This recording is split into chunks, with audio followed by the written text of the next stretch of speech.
எல்லோருக்கும் வணக்கம் நண்பர்களே.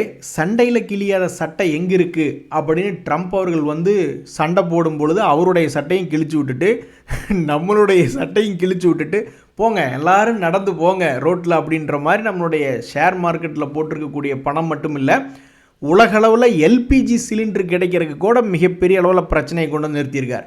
இப்படி இருக்கும்பொழுது உங்களுக்கு ஒரு அற்புதமான சந்தோஷமான செய்தி ஒன்று எடுத்துகிட்டு வந்திருக்கேன். ஆமாம், யார் அது? பேபியா? அவகிட்ட தான் நான் புருஷனாக ஒர்க் பண்ணுறோமா அப்படின்னு சொல்கிற மாதிரி இந்த அமெரிக்காவில் யூஎஸ் செக்ரட்டரியாக ஒர்க் பண்ணி கொண்டு இருக்கக்கூடிய இந்த ரூபியோ அவர்கள் இந்த கல்ஃப் நேஷன் மேலே, அதான் அந்த ஈரான் மேலே நாங்கள் தொடுத்திருக்கக்கூடிய போரானது இனி மாதக்கணக்கில் இழுக்காது, சில வாரங்கள்லேயே முடிஞ்சிடும் அப்படின்றார். அப்படின்னு என்ன அர்த்தம்? ஏப்ரல் மாதம் முடிஞ்சு நம்மளுக்கு மே மாதத்தில் ஒரு நல்ல ஒரு காலம் பிறக்குமா அப்படின்ற ஒரு எதிர்பார்ப்பு வந்திருக்கு. எல்லாத்தையும் விட மிக முக்கியமாக என்ன சொல்லியிருக்கார் அப்படின்னா, எங்களுடைய போர் வீரர்கள் ஈரானுக்குள்ளே போக மாட்டாங்க அப்படின்ற மாதிரி சொல்லியிருக்கார். ஸோ கடந்த 18-20 நாளில் மொத்தமாக 41 லட்சம் கோடி அப்படின்னு நம்மளுடைய ஸ்டாக் மார்க்கெட்டில் பணம் இறங்கி போச்சு. எத்தனையோ பேர்த்துக்கு நஷ்டம், சில பேர்த்துக்கு 10,000-20,000 நஷ்டம், சில பேர்த்துக்கு லட்சக்கணக்கில் கோடிக்கணக்கிலாம் நஷ்டம், சில பேர்த்துக்கு கொஞ்சம் லாபம் என்பது வந்திருந்தாலுமே பெரும்பாலும் மார்க்கெட் இறங்கினதுனால நாட்டில் எல்பிஜி சிலிண்டர் கிடைக்கிற அளவுக்கு பல்வேறு பிரச்சனைகள் வந்திருக்கு இந்த போர்னால்.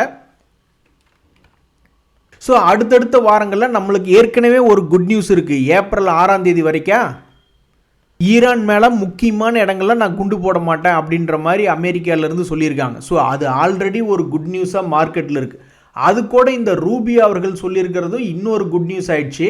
நண்பர்களே, இந்த சமயத்தில் இப்படி நம்மளுக்கு 41 லட்சம் கோடி 50 லட்சம் கோடி அப்படின்ற மாதிரி மார்க்கெட்டில் லாஸ் ஆகிறத பார்த்து நம்மளுக்கு வருத்தம் படக்கூடாது அப்படின்னு வச்சிங்களேன். நம்ம கையில் ஒன்றே ஒன்று இருக்குது, அதாவது ஸ்டாப் லாஸ் என்பது யாருமே பெரும்பாலும் ரீட்டெய்லர்கள் போடுறதில்ல.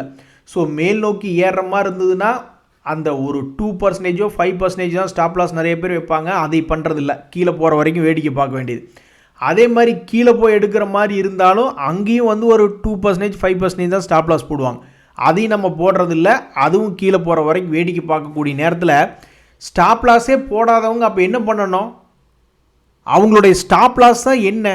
ஒரு நஷ்டமாகிறப்ப அவங்களுடைய பிரச்சனையை தவிர்க்கிற மாதிரி இருக்கக்கூடிய ஒரே ஒரு ஆதரவு என்னென்னா, அவங்க எடுக்கக்கூடிய ப்ரைஸ் தான் அவங்களுக்கு ஒரு ஆதரவு. அவங்களுடைய லாஸை தடுத்து நிறுத்தக்கூடியது அவங்க எடுக்கக்கூடிய ப்ரைஸ் தான். அதனால் இருக்கிறதுலே ஒரு கும்பா ப்ரைஸ், இது இருக்கிறதுலே சீப்பஸ்ட் ப்ரைஸ் அப்படின்ற மாதிரி ஒரு ப்ரைஸை கண்டுபிடிச்சி அதுக்கு மேலே போகவெல்லாம் வாய்ப்பு ரொம்ப கம்மி அப்படின்ற மாதிரியான ஒரு இடம்தான் பல ரீட்டைலர் இன்வெஸ்டர்ஸுக்கு என்பதுக்கு உதவி செய்யக்கூடிய வகையில் இருக்கும். அப்படின்னு என்ன அர்த்தம்? வாரன் பஃபட் அவர்கள் சொல்கிற மாதிரி இருக்கிறதுலையே ஐயோ இது என்னப்பா ஒரு 60-80% ஒரு முக்கியமான பங்கு இறங்கி போச்சு அப்படிங்கும் பொழுது தான் கணக்கையே ஆரம்பிக்கணும். இன்னொரு மிக முக்கியமான தகவல் என்ன தெரியுங்களா நண்பர்களே? இப்படி பணம் போட்ட உடனே சில நேரங்களில் கீழே இறங்கிடுது, அப்புறம் மேலே ஏறுது, அப்புறம் கீழே இறங்குது அப்படின்ற பொழுது இந்த பிரச்சனை ஸ்டாப் லாஸும் போட மாட்டாங்க, கரெக்டான ஒரு லோ ப்ரைஸில் எடுக்காமல் போய் ஹை ப்ரைஸ்லையும் எடுத்து வச்சுருவாங்க. அப்போ இவங்களையெல்லாம் காப்பாற்றுறதுக்கு இப்போ என்ன ஒரு மிக முக்கியமான தகவல் அப்படின்னா, சிஸ்டமேட்டிக் வித்ட்ராவல் பிளான் அப்படின்ற மாதிரி ஒரு தகவலை சொல்கிறாங்க. அதாவது என்ன அர்த்தம்னா, பணம் என்பது ஒரு 100% உள்ள பணம் போட்ட அடுத்த நாளிலிருந்தே ஒரு 1% ஆகவோ அல்லது 0.5% ஆகவோ கொஞ்சம் கொஞ்சமாக வித்ட்ராவல் என்பது பண்ண ஆரம்பிச்சிடணும். எதுக்கு அப்படின்னா, போட்ட பணத்தில் கொஞ்சம் பர்ஃபார்ம் பண்ணுறான்னு வச்சுங்க, லாபத்திலிருந்து எடுக்கிற மாதிரி கணக்கு. போட்ட பணம் பர்ஃபார்ம் பண்ணாமல் அவன் பாட்டுக்கு கீழே போகிறான்னு வச்சுங்க, மொத்த கேபிட்டலையும் பங்குச்சந்தை எடுக்கிறதுக்கு முன்னாடி நம்மளே எடுத்துகிட்டு போயிடலாம்ல. ஸோ கேபிட்டல் எரோட் ஆகக்கூடாது, அதே சமயம் கொஞ்சம் லாபம் இருக்கணும். போட்ட உடனே பணத்தை எடுக்க ஆரம்பிக்கிறது தான் இப்போ சக்ஸஸ்ஃபுல் ஸ்ட்ராட்டஜி அப்படின்றாங்க, சிஸ்டமேட்டிக் வித்ட்ராவல் பிளான் அப்படின்றது. ஸோ ஒன்றா எடுக்கும் பொழுதே என்ட்ரி ப்ரைஸ் டெட் சீப்பாக எடுக்கணும். இல்லையா, பணத்தை போட்ட அடுத்த செகண்டிலிருந்தே சிஸ்டமேட்டிக் வித்ட்ராவல் பிளான் மூலியமாக கொஞ்சம் கொஞ்சமாக பணத்தை எடுக்க ஆரம்பிக்கணும். இந்த ரெண்டும் பண்ணலினா கண்டிப்பாக நிறைய பேர் வருத்தப்படுவாங்க அப்படின்றதான் தகவல். எனக்கெல்லாம் பணம் போட்டதிலிருந்து அவன் டிவிடெண்ட் மூலியமாக ஏதாவது 3 மாதத்துக்கு ஒருக்கா பணம் என்பது பல்வேறு பங்குகளில் கொடுக்க தான் செய்கிறாங்க. ஸோ எடுக்கும்போதே ரேட்டு கம்மியாக எடுக்கணும். இல்லையா, நம்ம போட்ட பணத்திலிருந்து அடுத்த செகண்டிலிருந்தே அடுத்த நாளிலிருந்தே சிஸ்டமேட்டிக் வித்ட்ராவல் பிளான் மாதிரி அவன் நம்ம பணத்தை காலி பண்ணுறதுக்குள்ளே நம்மளே கொஞ்சம் கொஞ்சமாக கேபிட்டலில் எடுக்கிற மாதிரி இருக்கணும், அல்லது மேலே லாபத்துக்கு போயிட்டு இருந்ததுன்னா லாபத்திலேருந்து கொஞ்சம் கொஞ்சமாக எடுக்கிற மாதிரி இருக்கணும். இல்லைன்னா டிவிடெண்ட் போன்ற பங்குகள் கொடுக்கக்கூடிய பங்குகள் கையில் இருக்கும் பொழுது மார்க்கெட் இறங்கினா என்ன ஏறினா என்ன கையில் டிவிடெண்ட் கொடுத்துட்டு இருப்பானே அப்படின்ற மாதிரியாவது இருந்தால் தான் ஓரளவுக்கு மார்க்கெட்டில் பரவாயில்ல. சீக்கிரம் சொல்லப்பா எங்களுக்கு நிறைய வேலை இருக்குது அப்படின்ற மாதிரி மார்க்கெட்டில் வந்து எந்த செக்டருக்கு நியூஸ் இருக்குன்னா இப்போ கேஸுக்கு தான் நியூஸ் இருக்குது. அப்போ கேஸில் நியூஸ் இருக்கும்போது சீக்கிரமாக நம்மளுக்கு என்ன பாசிட்டிவ் நியூஸ் வருமா அல்லது இருக்கிறதுலே இன்னுமே கும்பா நியூஸ் வருமா அப்படின்றது தெரில, நம்மளுக்கு சீக்கிரம் சொல்ல மாட்டேங்கிறாங்க. பட் எனிவே இப்போதைக்கு நியூஸ் இருக்கக்கூடிய செக்டர்களில் இந்த எல்என்ஜி எல்பிஜி அந்த மாதிரி ஒரு பெரிய எல்லாமே கேஸ் ரிலேட்டடான ஒரு செய்திகளாக தான் இருக்குது. அந்த சமயத்தில் இந்த குஜராத் கேஸ் லிமிடெட் அப்படின்ற ஒரு பங்கு, இந்த பங்கு தற்போதைக்கு கடும் சரிவில் இருக்குது. இவன் வந்து பல வருஷமாக ஒரு குறிப்பிட்ட ஏற்றத்துக்கும் இறக்கத்துக்குமே தான் ட்ரேட் ஆகிட்டு இருந்தது. இந்த வருஷம் இன்னும் ஏற்றம் வரல, 2026 ஏற்றம் வரல. பட் ஒரு முழு கேலண்டர் இயருக்கு அவங்க எவ்வளவு ஒரு டிவிடெண்ட் கொடுக்குறாங்க அப்படின்னு பார்த்தீங்கன்னா லாஸ்ட் டைம் அவங்க வந்து ₹5.82 டிவிடெண்ட் கொடுத்துருக்காங்க 2025. இனி 2026 ஒரு ₹5 டிவிடெண்ட் கொடுப்பாங்களான்னு பல பேர் எதிர்பார்த்துக்கிட்டு இருக்காங்க. சரி, 2024 எவ்வளோன்னு கொடுத்துருக்காங்கன்னா அப்பவும் ₹5.66 கொடுத்துருக்கான். சரி, 2023 ₹6.65, 2022 ₹2 அப்படின்ற மாதிரி தான் கொடுத்துருக்காங்க. ஏன் அப்படின்றது தெரில. பட் அதே மாதிரி 2021 ₹2 அப்படின்னா என்ன அர்த்தம்? நிறைய பணம் சம்பாதிக்க ஆரம்பிச்சிட்டாங்கன்னு அர்த்தம். ஸோ தற்போதைக்கு 4% என்பது இந்த பெட்ரோநெட் எல்என்ஜி டிவிடெண்ட் ஈல்டை கொடுத்துக்கிட்டு இருக்குது. ஆல்மோஸ்ட் ஒரு குவார்ட்டருக்கு 800 கோடி லாபம் என்பது இப்போ தற்போதைக்கு பண்ணிக்கிட்டு இருக்காங்க. ஸோ நிறைய பேர் என்ன எதிர்பார்க்குறாங்கன்னா ₹650 ₹300 வந்திருக்கீங்க, அப்போ ₹300 மறுபடியும் இன்னொரு 50% இறங்கி ₹150 நீங்கள் போயிட்டீங்கன்னா கூட அப்போ 8% டிவிடெண்ட் ஈல்டு ஆகிடும் இல்லை அப்படின்ற மாதிரி சில பேர் யோசிக்கிறாங்க. சில பேர் என்னன்றாங்க, சீக்கிரம் சொல்லுங்கள், இந்த கேஸ் லிமிட் ரிலேட்டடான செய்திகள் தானே இப்போ மார்க்கெட்டில் போயிட்டுருக்கு, அப்போ சீக்கிரம் ஏதாவது ஒரு முடிவு சொன்னி ஒரு வேளை நல்ல விஷயமா இருந்து ₹300 ₹600 போச்சுன்னா ஒன்றா கீழே இறங்கி டிவிடெண்ட் ஈல்டு ஜாஸ்தி ஆகட்டும், அல்லது இருக்கிற ப்ரைஸ்லேருந்து உன்னுடைய பழைய கையை திருப்பி பிடி, ஏதாவது ஒன்றை பிடிப்பியா அப்படின்னு பல பேர் பார்த்துட்டு இருக்காங்க. ஆனால் இன்னும் நியூஸ் எதுவுமே நம்மளுக்கு சொல்ல மாட்டேன்றாங்க. கேஸ் ரிலேட்டடான அந்த ஈரான் செய்தி முடியுமா இல்லையா? அதே மாதிரி இந்த ஏஜிஸ் ஓபேக் டெர்மினல்ஸ் அப்படின்ற பங்கு பாவம் 52 வீக் லோ மட்டும் இல்லை, அவனுடைய லைஃப் லோவில் விழுந்து ட்ரேட் ஆகிட்டு இருக்கான். அவனும் ₹300 இருந்த பையன் தான், அவனும் 50% இறங்கிட்டான். இந்த பங்குமே என்ன செக்டர் அப்படின்னு பார்த்தீங்கன்னா இதுவும் கேஸ் ரிலேட்டடான ஸ்டோரேஜ் டெர்மினல்ஸ், அந்த கேஸ் ரிலேட்டடான பங்கு தான் இந்த ஏஜிஸ் ஓபேக் அப்படின்றது. சமீபத்தினுடைய குவார்ட்டரில் இதுவும் ஒரு லாபகரமான கம்பெனியாக தான் இயங்கி கொண்டிருக்கிறது. இன்னும் இதெல்லாம் நஷ்டத்துக்கு போகாத ஒரு கம்பு. ஸோ நம்மளுக்கு விஷயத்தை சொல்ல மாட்டேன்றாங்க, எவ்வளோக்கு எவ்வளோ சீக்கிரமாக சொல்கிறாங்களோ அந்த அளவுக்கு ஒரு நல்ல விஷயம்.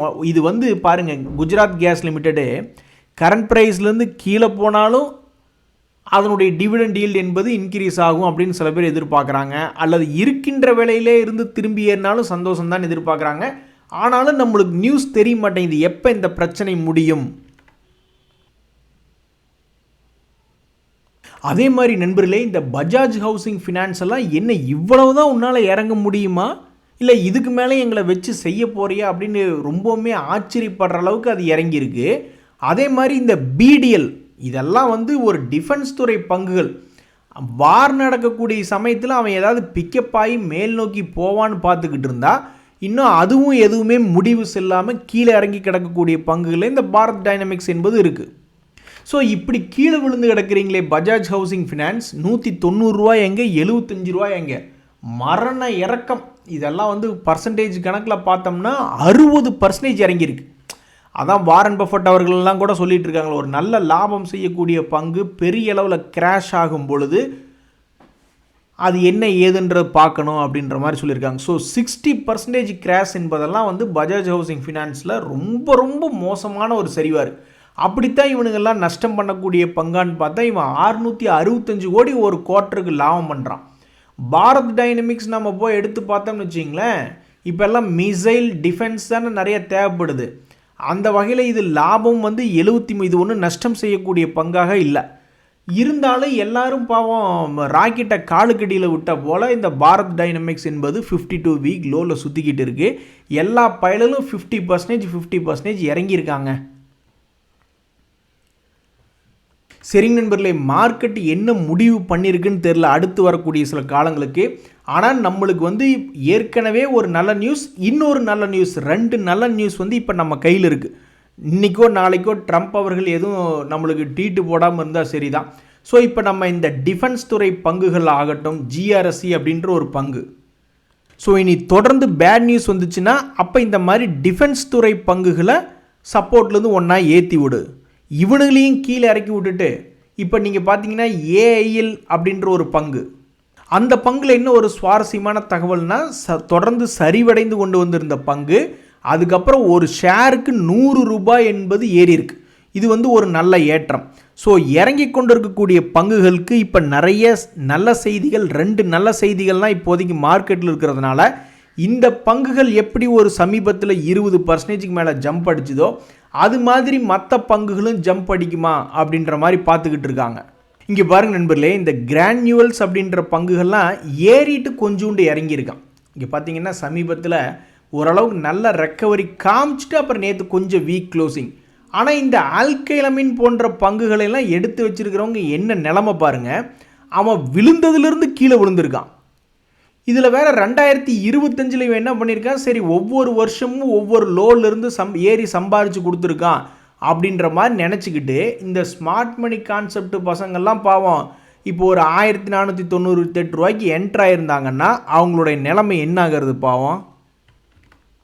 எது எப்படியோ நண்பர்களே, நம்ம கையில் 2 நல்ல நியூஸ் இருக்குது. இந்த 2 நல்ல நியூஸை வச்சுக்கிட்டு அடுத்த வாரம் நம்மளுக்கு ஏதாவது ஒரு மகிழ்ச்சிகரமாக வருதா இல்லையா, ஏன்னா நம்மளுக்கு எப்படி பார்த்தாலும் ஏப்ரல் 6 வரைக்கும் டைம் இருக்குது. அவங்க முக்கியமான இடங்கள் மேலே குண்டு போட மாட்டேன்னு சொல்லியிருக்காங்க.